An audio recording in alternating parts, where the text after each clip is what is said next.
What's up, gamers?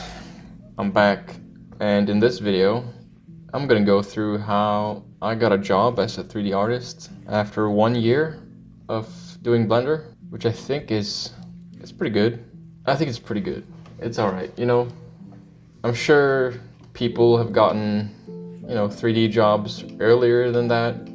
I'm sure they've gotten it later, but I just wanted to share my journey, so to speak, and maybe you can learn something. That's the end goal, And here in the background, or I'm in one of my latest projects. It's just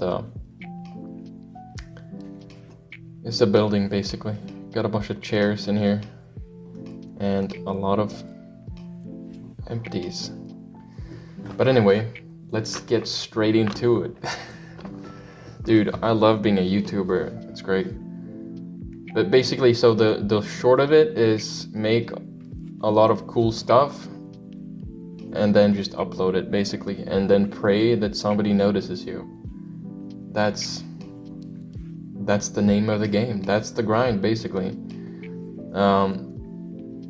But yeah, for me, I started doing Blender seriously in like July of 2022. That's when I did the donut tutorial by Blender Guru.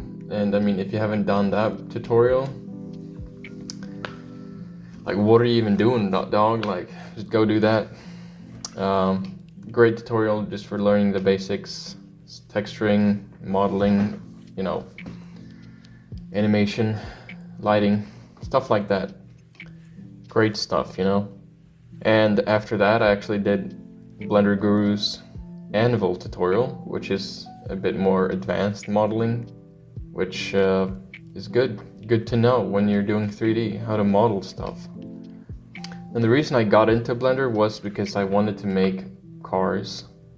I'm a bit of a car enthusiast, car nerd, so I thought it would be cool to make my own cars, which I started doing after that, like Anvil tutorial. I did some other like little objects like knives and like bread, but I just couldn't wait to start making cars, so I did. And the first one I did was awful. It looked like a box, but that's fine. You gotta start simple, man. And yeah, I'll put up some pictures of how it looks. Don't judge me. I'm from Sweden. We like making boxy cars. At least we used to. But yeah, I just kept making cars, man. And that's what I liked doing in the beginning. I have some more here. Like, this is the first one that I'm like proud of. That I still think looks pretty good. It's obviously super inspired by 90s and 80s LMP cars. And a lot of people say, oh, yeah, that's just a Mazda 787B, and I can't blame them. It pretty much is. I also made this one. It's like also a 90s inspired car, more of a normal sports car, and it's not great, but it's all right, But that's what I like doing, and that's what I did a lot in the beginning. Here's another one that I made, also an LMP1 car, but a bit more modern. One of the most important parts was I just started watching Max Hay, dude. Max Hay is the GOAT. I'm gonna keep saying this. Watching one of his tutorials for the first time, I made this. The tutorial was on like how to make rocky landscapes, which was, yeah, it looks cool. And I put a car in there just to, be a bit goofy, I guess. So yeah, started doing that basically, making more environment type renders, still with some cars in it, but then eventually without cars and just 3D scanned models. Some sci-fi stuff going on. Yeah, there's a car again, but yeah, I started doing that basically. And at some point I got ArtStation, which is where I eventually got noticed, so to speak, or discovered. Which, yeah, I highly recommend getting an ArtStation if you don't have it. It's a great place. There's a lot of good inspiration here as well. Like, there's so many good artists. You can just look here and be like, oh wow, this is cool. You can get inspired and like just, yeah, look at this stuff. And it's like a good place if you want to work in like digital art in general, I guess, because like employers go here and they like look for people.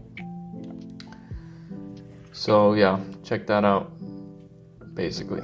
And the way I got discovered, I guess, was, I got a DM here from someone working at this platform, The Garden. Shout out to The Garden. And they just wanted to interview me just for fun, basically. They do that sometimes with, different artists. Just asking like, okay, what got you into art? Why are you doing this? What's your goal, basically? And they like, showcase artists. And you can also upload stuff here. Got some cool stuff here. And then, I got involved in this community. They stream on YouTube sometimes, and it's a fun time. You should go check it out. And yeah, eventually hanging out there, a guy who's working at this platform, he told me about a project that the parent company is doing. And they needed a 3D artist. And that's me. I'm a 3D artist. So that's basically how it happened. And pretty much the renders that sort of got me the job were these kind of city renders, urban renders, because that's what the project was about. Basically making a dystopian city. Can't probably say more than that right now. It's not finished yet, so it's a bit confidential, I guess. Or secret, just, yeah, stuff like this basically. It's what they saw and they were like, okay, yeah, this is the style kind of we're going for, I guess. But as a 3D artist here, I'm making $20 per hour, which is, for me, it's good.